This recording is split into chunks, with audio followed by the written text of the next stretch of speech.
Сәлеметсіңдер ме оқушылар? Бүгінгі сабағымызда қаңтар айында келген математикалық сауаттылықтан ұбт есептерін талдайтын боламыз.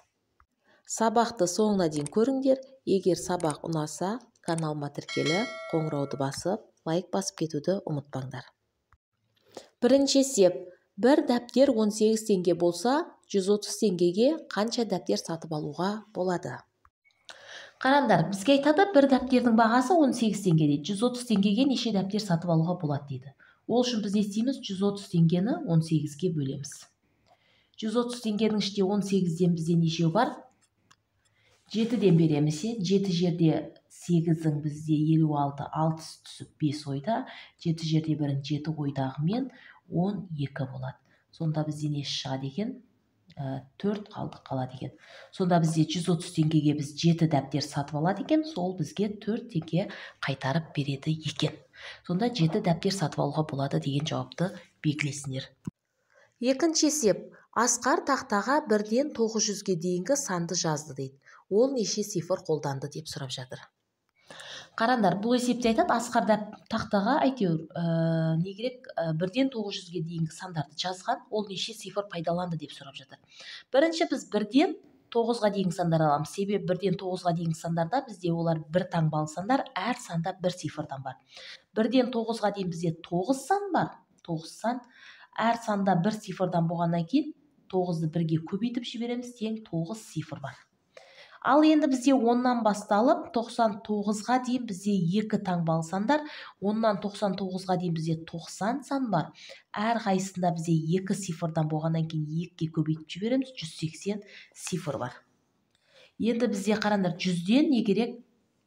999-ға дейін бізде бұл жерде 900 сан бар да? 900 сан бар. Оның әр қайсысын 2-ге көбейтетін болсақ, не керек? 2300, 3, әр қайсында 3 таңбалы сан ғой. 3-ге көбейтетін болсақ, 2700 цифр шығады. Бірақ бізде ол не істеген? 900-ге дейінгі санды жазған.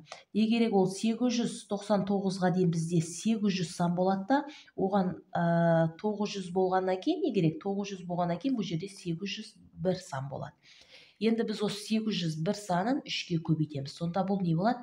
2403 цифр болады.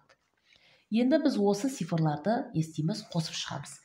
Не керек? 2403-ке қосамыз 180-ді, оған қосамыз 9-ды. Мынаған 180-ді қосатын болсақ, 2583, оған 9-ды қосатын болсақ, 2592 цифр шығады. Сонда ол неше цифр қолданған екен? 2592 цифр қолданған екен. Келесі мысал. Қорапта 4 апельсин дәмі мен 6 лимон дәмі мен кәмпит бар. Қатарынан алған 2 кәмпиттің лимон дәмімен болуының ықтималдығын табыңыз. Үшінші есеп. Қараңдар, қорапта бізде апельсин дәмі мен 4 кәмпит, ал лимон дәмі мен 6 кәмпит бар дейді. Бізде қатар алған кәмпиттің екеуінің де лимон дәмімен болуының ықтималдығын тап дейді. Ол үшін бізде ықтималдық дегеніміз ол P тең N-нен M еді. Бұл жердегі N дегеніміз барлық мүмкін мәндер, ал M дегеніміз барлық мәндер, ал M деген соның ішіндегі мүмкін мәндер еді. Енді қараңдар, N бізде неге тең болып тұр? Барлық кәмпит бізде 10 болып тұр, 10-ға тең. Ал енді біз соның ішінде бірінші не істедік? Біреуін алдық, яғни бізде біреуін алдық, ол лимон дәмімен болу керек. Сонда лимон бізде ішінде нешеу? 6 болып дұрыс па? Енді оған көбейтеміз, біз енді қараңдар, біреуін алған кезде, яғни бізде осы 10 кәмпиттің бізде лимон дәмімен болуының ықтималдығы, яғни 10-нан біреуін алдық. Енді біз екінші кәмпитті алуымыз керек. Ар жақта бізде 10 кәмпиттің біреуі кетіп қалды, ол бізде ар жақта 9 кәмпит қалды. 9 кәмпит бізде лимон дәмімен кәмпиттің біреуі кетті, ол 5-еу қалды одан міне. Енді біз осыны көбейтіп жібереміз, сонда бізде ықтималдық шығарады. Сонда 6 мен 9 қысқарады 3, мына 2 қалады. Не керек? 2 3-ке қысқарады. 10 мен 5-те 5-ке қысқарады, 2 болады, 1 болады. 2 мен 2-ні де қысқарып жіберсек болады, 1 болады. Не керек? Бұл есептің жауабы бізде 3-тен 1 шығады. Сонда бізде бұл есептің жауабын 3-тен 1 деген жауапты белгілеп қоясыздар. Төртінші есеп. Өлшемдері 60 см, 50 см және 25 болатын қорапқа қыры 5 сантиметр болатын қанша кубик сыйдыруға болады? Ал енді қараңдар, осы төртінші есепте бізге айтады өлшемдері 60, 50, 25 болатын мынандай қорапшаға қыры мынандай 5 сантиметр, яғни 5 болатын неше кубик сыйдыруға болады дейді. Мынаның ішіне кубиктер неше кубик сыйдыруға болады дейді. Мынаның өлшем бір жағы 60 сантиметр, бір жағы 50 сантиметр, бір жағы 25 сантиметр болып тұр. Енді қараңдар, ол үшін біз неше кубик сыйдыруға болатынын білу үшін бірінші біз мынаның көлемін тауып аламыз. Көлемін табу үшін біз не істейтін едік? 3 өлшемін көбейтетін едік. 60-ты 50-ге, оны 25-ге көбейтетін едік. Тең. Енді қараңдар, ол жерде біз 6 жерде 5-ті тауып алсақ, 6 жерде 5-ің бізде 30, арқасына 2 нөл тіркеп қоямыз, не керек 3000 болады. Мына 3-ті 25-ге көбейтсек 75 болады, арқасына 3 нөл тіркеп қоямыз. Сонда бізде 75.000 сантиметр куб болады екен. Бұл бізде мына қораптың кубы, көлемі. Ал енді біз мынаның көлемін табамыз. Бұл дегеніміз, ол кезде де біз не істейміз? 3 өлшемін көбейтеміз. 5-ке 5-ті, оған 5-ті көбейтеміз, 125 болады. Енді біз не істейміз? Қараңдар, көлем, яғни бізде қораптың көлемін кубтың көлеміне бөлеміз. Үлкен В-ны біз не керек? Кіші В-ға бөліп тастаймыз. 75.000-ды бөлеміз 125-ке. Тең. Бөлсек бізде не шықты? 600 шығады. Сонда қараңдар. Мына қорапқа бізде мынандай кубиктен 600 кубик сыйдыруға болады екен. 5-ші есеп 0, 1, 4, 9, 16, 25, 36. Сандар белгілі бір заңдылықпен орналасқан 137-ші орында тұрған санды табыңыз. Қараңдар, бізде мынандай сандар берілген, қандай да бір заңдылықпен орналасқан, бізде 137-ші орында тұрған санды тап дейді. Қараңдар, бірінші орында бізде 0, 1, 4, 9, 16, 25, 36 деген сандар берген. 0 дегеніміз ол бірінші, яғни бізде А1, А1 0. Ол дегеніміз 0-дің 2 дәрежесі 0 болады. Енді А2 дегеніміз, қараңдар, А2 екінші тұрған ол 1-дің 2 дәрежесі 1 болып тұр. А3 дегеніміз, үшінші тұрған сан, ол 2-ның 2 дәрежесі 4. Төртінші тұрған санымыз десе, 3-дің 2 дәрежесі болып тұр. Мынау 3-дің 2 дәрежесі. Мынау есе 4-дің 2 дәрежесі, 5-дің 2 дәрежесі, 6-ның 2 дәрежесі. Бірінші тұрған сан, екінші, үшінші, төртінші, бесінші, алтыншы, жетінші тұрған сан, 6-ның 2 дәрежесі. Ал енді бізде 137-ші тұрған сан, бізде 136-ның 2 дәрежесін береді. 136-ның 2 дәрежесі дегеніміз 136-ны 136-ға көбейт деген сөз. Көбейтеміз. Қараңдар, көбейтетін болсақ бізде 18.496 шыға деген. 18.496. Жаңа мен бір сілікте көргенем, 7-ші орында тұрған санды тап дейді. 7-ші орында бізде 36 деген сан тұр міне.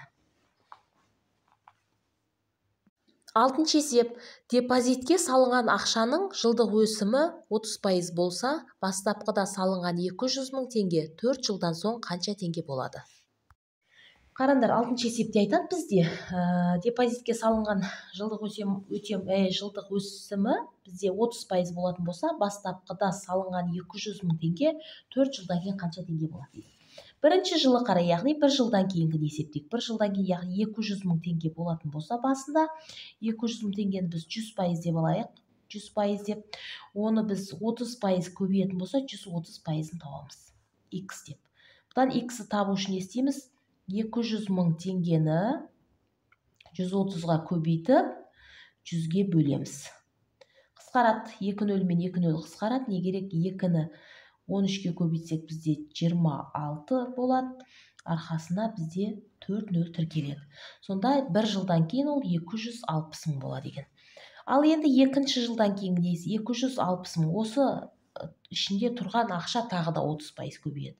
260.000-ды біз тағы да 100% деп алатын болсақ, осының 1 жылдан кейін 130% көбейеді ғой, 130%-ын табамыз.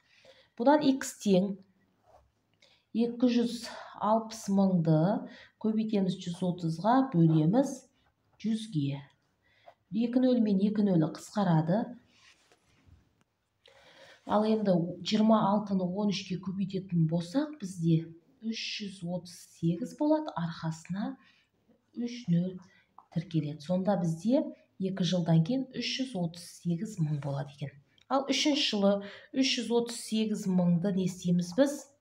Тағы да 100% деп аламыз да, оның 130%-ын табамыз x деп. Бұдан x-ті табу үшін не істейміз? 338 мыңды көбейтеміз 130-ға, бөлеміз 100-ге. 2 нөлмен 2 нөлін қысқартамыз. Енді екеуін көбейтеміз.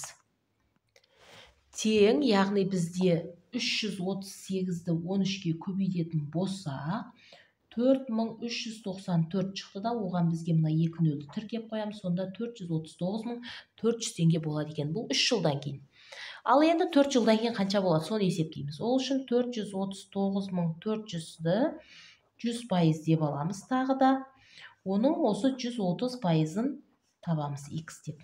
Бұдан x-ті табу үшін 439.400-ді көбейтеміз 130-ға, бөлеміз 100-ге. 2 нөлмен 2 нөлін қысқартып жібереміз да, енді мұна екеуін көбейтіп қоя саламыз.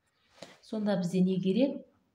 57.022 шығады. Оған біз мұна 1 нөлді тіркейміз. Біз қазір мұна 4394 13-ге көбейткенде осы шықты, арқасына 1 нөл тіркеп қоямыз. Сонда 570.220 теңге болады екен 4 жылдан кейін.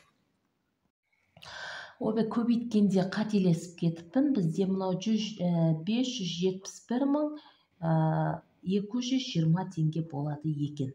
Сонда бізде 4 жылдан кейінгі ақша бізде осындай болып тұр, депозитте тұрған ақша. Осымен сабағымыз аяқталды. Егер есептер түсінікті болса, каналыма тіркеліп, қолдап кетуді ұмытпаңдар.